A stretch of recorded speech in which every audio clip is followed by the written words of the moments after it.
Hello, my Jason. I'll watch my anime review for KonoSuba, God's Blessing on This Wonderful World. And so with Season 2 coming up for the winter anime season for 2017, I decided to review the 2016 Season 1 anime for the light novel adaptation of KonoSuba. And so definitely this anime came out during a very interesting year where we also had ReZero come out in that same year. And both these anime both share a very interesting concept, very played out concept as well, where a sort of otaku character is dropped into this fantasy world, and they are basically trapped in this fantasy world as well, and they basically put in their knowledge of otaku, games and such into this fantasy world, and each anime plays it in a very different aspect, which makes both of them in different spectrums. KonoSuba plays it in more comedic aspect. ReZero has its comedy, but it's more of a dramatic think piece anime where we look into Subaru and his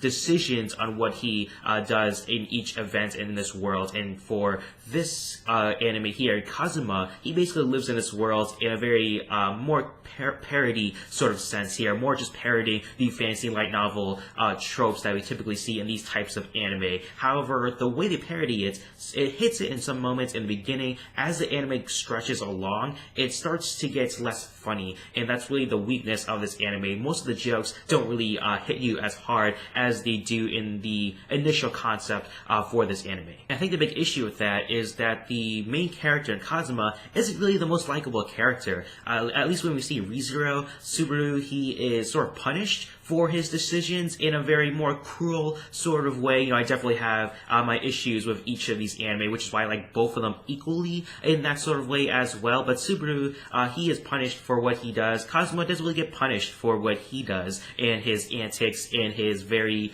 erotic sort of nature. There's many sort of erotic sort of things here that happen when he steals the panties from girls, when he mistakes darkness for someone else in that sort of mansion episode, and also when he goes into that brothel as well. These events were more played for a comedic factor, and they didn't really hit for me.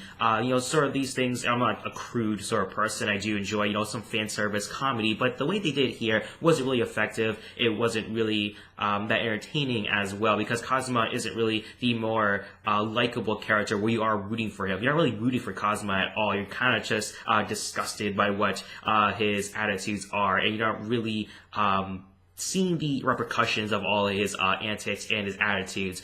The more stronger characters for this show is Megumi and Aqua. They're the ones that carry the comedic aspects for the show. Aqua and her overconfidence does get her into very vicarious situations when he gets just trapped in the cage with the toads. Yeah, those are hilarious scenes there. Even Megumi and her explosion magic. She's very confident in her explosion magic, but obviously she can only use it one time. That's sort of the trick of her explosion magic. So a very interesting aspect for these characters, where they have these interesting aspects towards them, but they have these negative aspects to their characters. For Kazuma, he's very confident in his very knowledge of otaku sort of things, but he doesn't really play it out as well. His personality isn't really the strongest for his character. Aqua, she is a goddess, however, she's not a very powerful goddess, and she can be cynical at times as well. Megumi, her explosion magic, as I said before, she is very confident in explosion magic, doesn't really want to learn any other type of magic, which is why after one shot, she's pretty much knocked out of the battle. For darkness, she's enjoys taking hits. She's a misogynist in that sort of way, and even that aspect of her character is more of just one note sort of thing. There wasn't really sort of backstory within that, and it's very interesting there because each character sort of gets their mini backstory, nothing really too dramatic or long, lengthy for a whole entire episode, but at least there's some sort of real explanation towards all that. For darkness, there's really just one note to her character. That's really just it. She's very incompetent in battle because she likes to take damage and she enjoys pain and such there. And so not really much for development of these characters in a very short anime, 10 episodes. Hopefully Season 2 can elevate on these missteps in Season 1. The too many cliches, weirdly enough, for a parody anime for these light novel cliches. They're parodying these cliches, but still using it at the same time. And so hopefully the Season 2 can elevate on that, add more depth to these characters, because the ending for Season 1,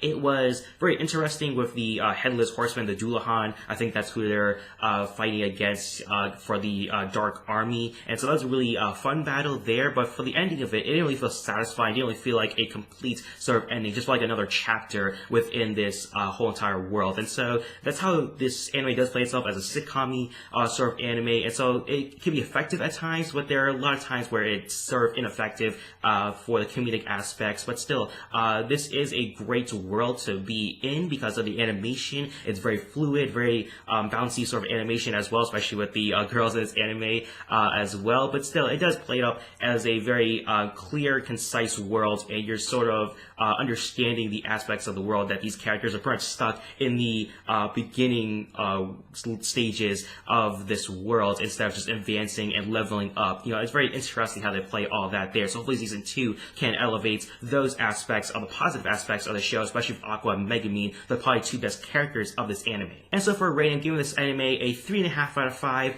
If you're just looking for an anime that can just waste a couple of hours for a very fun, comedic hilarity that ensues with these characters and their adventures, you're going to love this anime here. If you're looking for something deeper and more thought-provoking, like a ReZero, that's probably not what you're going to get here for KonoSuba, but still a very fun anime overall. And so what are your thoughts on KonoSuba? Put your thoughts and opinions in the comment section down below. Also, if you've already watched the first season of KonoSuba, what are your thoughts on season 2 and what you're excited for season 2? Also, make sure to like, share, and subscribe as well. Thank you for watching my anime review for KonoSuba, God's Blessing on This Wonderful World. Hope you have a nice day. Bye-bye.